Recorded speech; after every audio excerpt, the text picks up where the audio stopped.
Assalamualaikum warahmatullahi wabarakatuh. Saya dari kelompok 9 akan mempresentasikan eksternalitas barang publik, informasi tak sempurna, dan pilihan sosial. Saya beranggota saya sendiri, Muzalifah, Alisa Fatin Haya, dan Kukuh. Assalamualaikum teman-teman. Jadi saya di sini akan menjelaskan tentang eksternalitas barang publik, informasi tak sempurna, dan pilihan sosial. Eksternalitas. Apa sih yang dimaksud dengan eksternalitas? Eksternalitas itu terjadi ketika tindakan atau keputusan satu orang atau kelompok menyebabkan biaya yang memberikan manfaat bagi pihak kedua atau ketiga. Selanjutnya saya akan menjelaskan tentang liberalisasi Eropa Timur. Pada tahun 1989 dan 1990 mengungkap bahwa eksternalitas lingkungan tidak terbatas pada ekonomi pasar bebas saja. Maksudnya itu, dari logika ekonomi terencana adalah bahwa ketika keputusan ekonomi dibuat secara sosial oleh pemerintah yang agaknya bertindak atas nama masyarakat dan bukan oleh swasta, perencana bisa dan akan mempertimbangkan semua biaya pribadi maupun sosial. Oke, selanjutnya saya akan menjelaskan tentang eksternalitas adalah fenomena signifikan dalam kehidupan modern. Yang dimaksud berarti memiliki efek dalam kehidupan modern, tidak bisa lepas dari hal lain, seperti kehidupan saat ini. Contoh-contoh eksternalitas seperti polusi udara, air, tanah, pemandangan, kecelakaan kendaraan, kemacetan lalu lintas, dan sebagainya. Selanjutnya saya akan menjelaskan tentang biaya sosial marginal dan penetapan harga berdasarkan biaya marginal.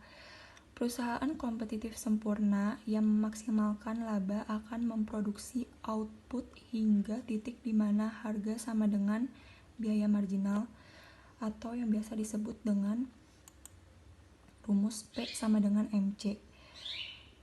Berarti ketika perusahaan mempertimbangkan harga dan biaya marginal tidak ada eksternalitasnya, maka perusahaan tersebut akan mempertimbangkan manfaat total yang diperoleh masyarakat dari produksi tambahan terhadap biaya total masyarakat dari produksi tersebut.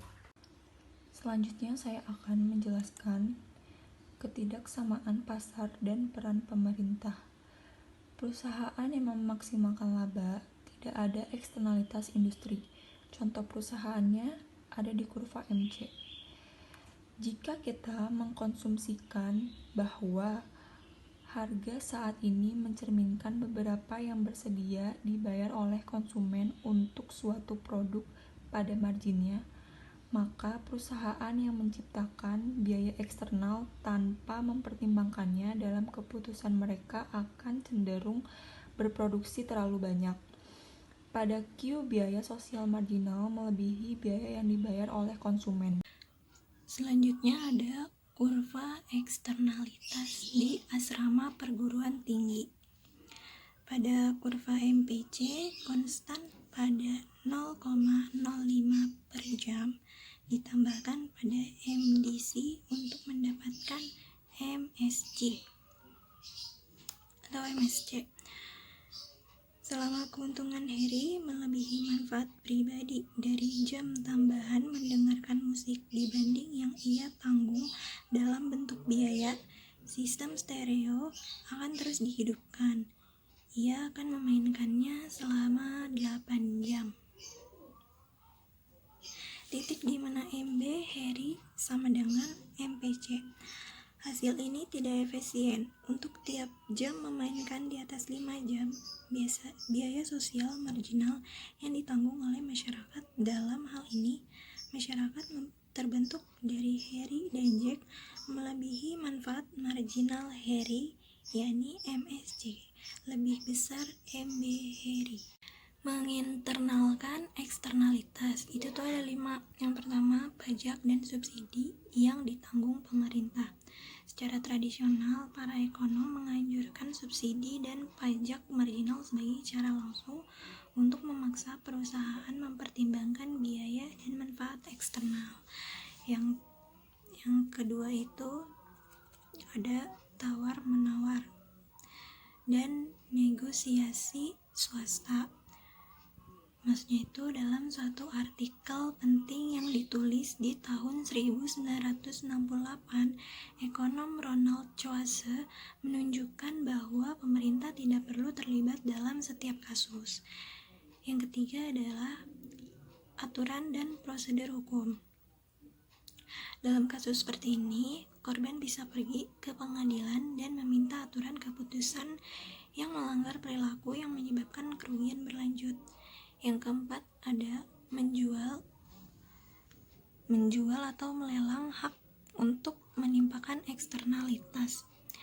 Kita telah membahas bahwa tidak semua aktivitas yang menimbulkan eksternalitas harus dilarang. Di seluruh dunia, mobil pribadi itu contoh yang paling jelas dari aktivitas yang menghasilkan eksternalitas yang manfaatnya itu banyak dipercaya. Yang kelima itu ada peraturan pemerintah secara langsung.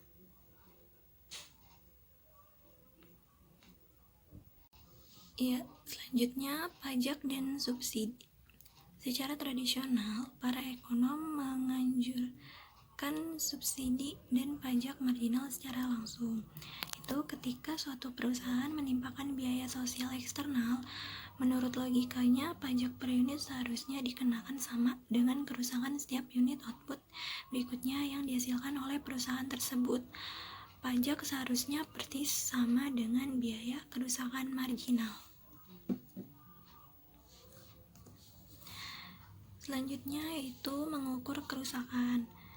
Nah, di sini masalah terbesar dengan pendekatan ini adalah bahwa kerusakan itu harus diperkirakan dengan istilah hitungan. Selanjutnya ada mengurangi kerusakan hingga yang tingkat efisien. Nah, ini anggap bahwa produsen sabun kita dikenakan pajak sebesar 10.000 per bulan karena bisa mencemari sungai. Jika pabrik sabun bisa mengirimkan limbah lokasi pembuangan di tempat lain dengan biaya 7.000 per bulan sehingga bisa menghindari pajak, mereka akan melakukannya.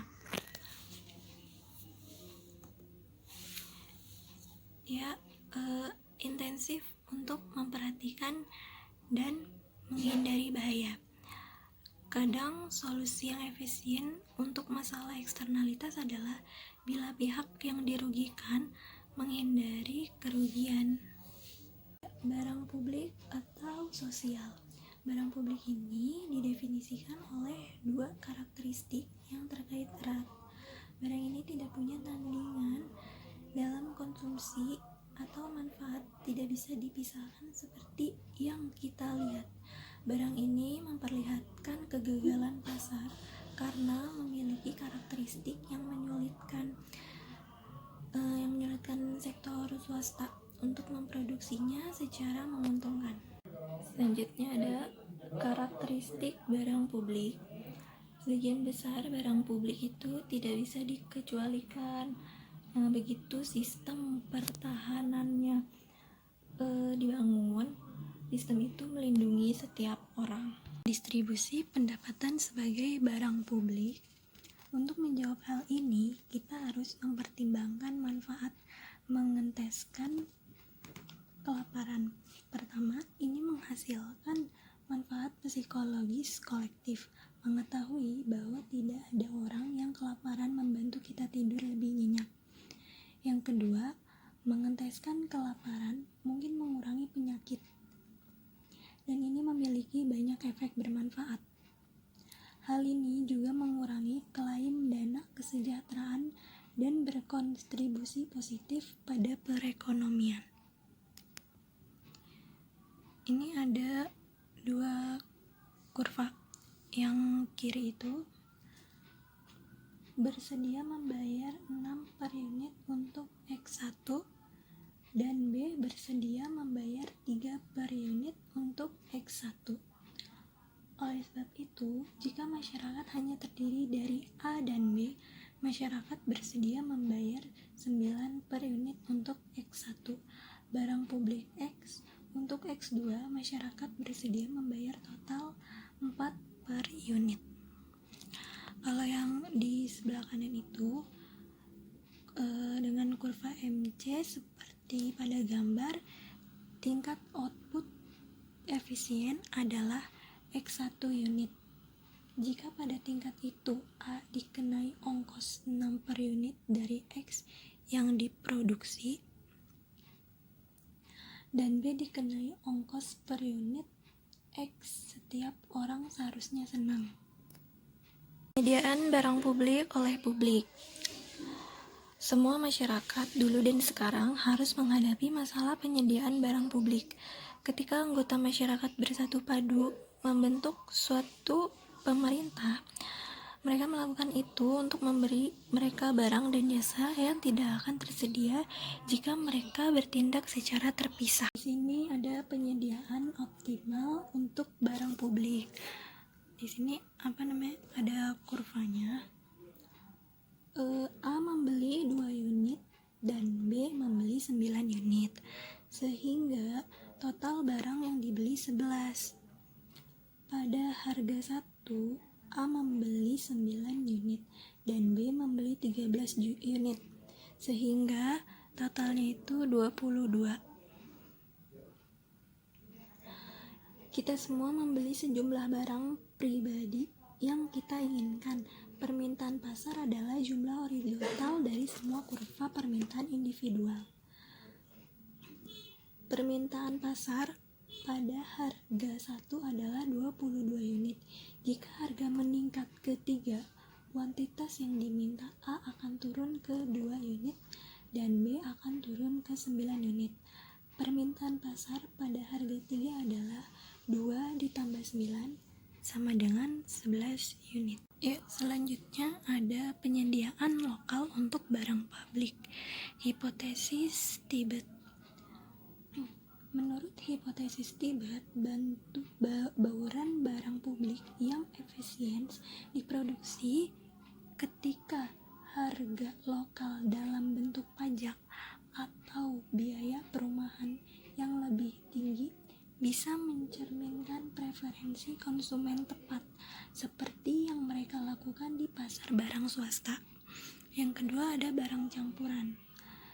Banyak barang yang tidak mudah diklasifikasikan.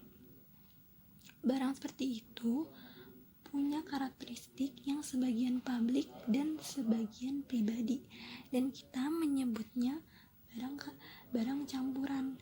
Contoh klasik barang campuran adalah pendidikan dasar dan menengah. Ada informasi tak sempurna, itu ada 2. Pilihan sosial, informasi asimetris, dan bahaya moral. Pilihan sosial itu adalah bisa terjadi ketika seorang pembeli atau penjual memasuki pertukaran dengan pihak lain yang memiliki informasi lebih banyak. Yang kedua adalah bahaya moral.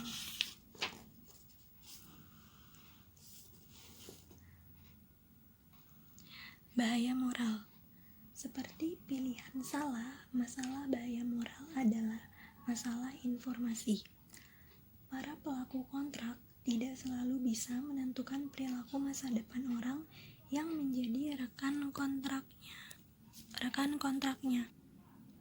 Pertama ada solusi pemerintah.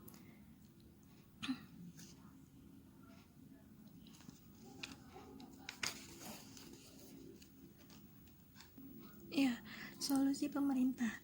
Dalam banyak hal, pemerintah telah mendirikan dinas administratif khusus untuk memastikan bahwa informasi yang akurat menjangkau publik. Yang kedua, ada solusi pasar.